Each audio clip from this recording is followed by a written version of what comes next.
Sorry about that. Okay.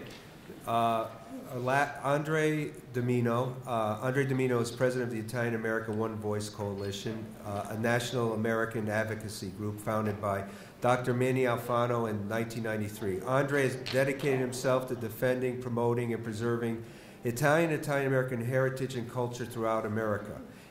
He is widely recognized as a national leader in his efforts against negative portrayals and stereotyping of Italian Americans in the media, mostly notably through opposition to reality shows such as MTV's Jersey Shore.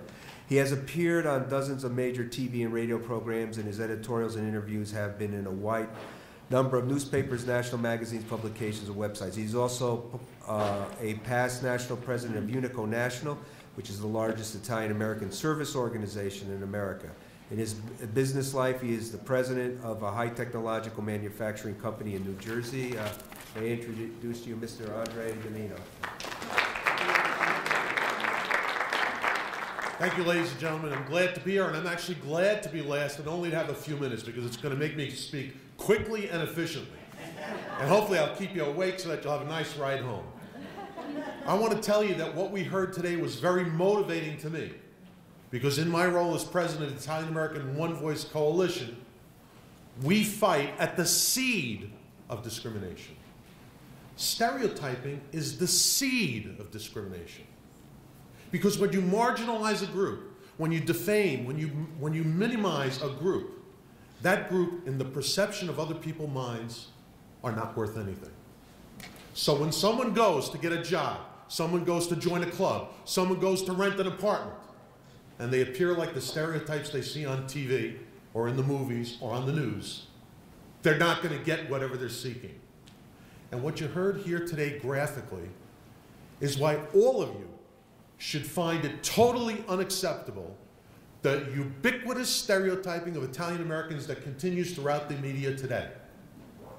And that's what the Italian American One Voice Coalition does every single day. That's all we do. We're the bulldogs. We're the defenders of our heritage and our culture. I'm pleased that the founder of our organization is here, Manny Alfano, who started in 1993. And I just want to boil it down into a little bit of historical, but very briefly. Go back to 1972, and we start with The Godfather, a great fictionalized, everybody loves that movie. But it started the glamorization and the launch of Italian Americans being connected with the mobs and mafiosi. Fast forward to The Sopranos, and that re-implants the fact that Italian Americans are mobs and mafiosi. But those were fictional accounts. Now I tell you the insidious nature of where we are today. Thanks to two programs, the Gotti Boys and Jersey Shore. That launched the reality attack on our ethnicity that is unbelievably accelerating, not diminishing. They found out the money that they could make, and they won't leave it alone. You've got Jersey Licious, you've got Jersey Couture, you've got Mob Wives, you've got Mama's Boys of the Bronx, you've got Brooklyn 11223. I could go on and on. That's just in the past 2 years. And if you don't think that implants that seed in people's minds, you're wrong. I can tell you. I've traveled throughout the United States, and we may not see it here. We may not see it in California on the coast. But you go away from the coast, and what they see on TV and in the movies and they hear in the news is what we are. And I can tell you that they're actually innocent about it. I remember getting onto an elevator one time, and I was wearing my Unico badge when I was Unico National President. And someone came into the elevator, a worker at the hotel, and he said, isn't it funny you're having your meeting here today? I said, why is that funny? He says, the sheriffs are meeting here too. You know, the mafia with the sheriffs? He was serious. I'm an engineer. I design medical electronics that are used by surgeons. I went to a university to do an instruction to physicians that were specialized. That means they finished their education. They were doctors already. And it was in a room like this. And after I explained the medical procedure and how to do it, I then sat down and you start to talk at lunch. And I wear my Italianness on my sleeve, I admit it. And one guy leaned over to me and he said, are you carrying a gun? Wasn't joking. I had a talk show host I was on in Indiana. And after explaining my position about stereotyping of Italian Americans, he said to me, I thought you said you were Italian American, Mr. DeMino. I said, I am. I said, well, you don't sound like an Italian American. I said, why? He says, you know, you're not saying A and O and forget about it. And they weren't being mean. That's what they know us to be. Another thing, I heard somebody talk about role models. I challenge you to find me a positive role in media and primetime TV of an Italian American. You can't find it. I couldn't find it when I was a kid. I mean, I had to look up to like a Dean Martin and so forth, but whenever you saw an Italian on a show, he was a bimbo, a buffoon, a mobster, a mafioso, or dumb. And it's still today. Go out and we'll look at the TV programs and see what they are. So if you want to fight what's up here, I want to just leave you with this. We saw the evidence today. And many times when I go out there, people tell me, well, lighten up. You know, why do you know, we're okay. We've done great things as a people. We have. As a people, we've done great things.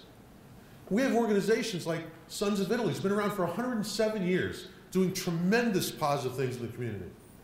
Unico National, 91 years in existence. Unbelievable record of doing positive things to fight bias. And I have 37 years working hard at doing good things, and all the hundreds of other Italian American organizations. But one snooky gets arrested on the beach, and that makes the front page of every single newspaper, and that's what people remember. So ladies and gentlemen, we're not going to lighten up. We're going to continue to fight. We're going to continue to fight every single step of stereotyping because we don't deserve it as a people. And therefore, if we want to leave tonight and do something from this, think of the evidence that you saw up there and translate it into that seed. And let's cut that seed from growing. Let's stop that stereotyping from implanting that perception that won't go away in people's heads, that Italian Americans do not equal bimbos, buffoons, mafiosos, and mobsters. That's what we've got to stop. It's not fair to us. They wouldn't do it with any other ethnicity. But there's no political correctness when it comes to Italian Americans. I want to invite every single person here. We have having a conference at Seton Hall University on April 21st. And Dr. Gesualdi, you did a great job today, but my conference is only 4 hours long. So let's have a nice day for Dr. Gesualdi.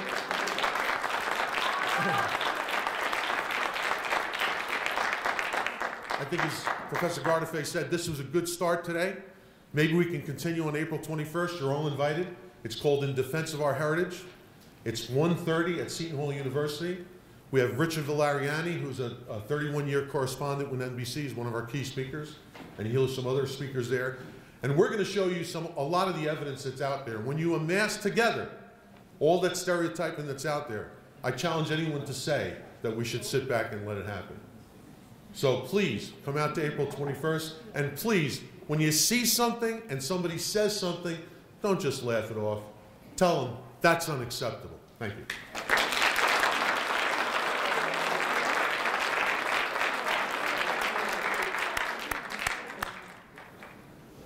Well, I'm being waved at. Also, that's a great way to end this conference with Mr. Andre DeMino. Thank you, everybody, for coming. Thank you for all the participants.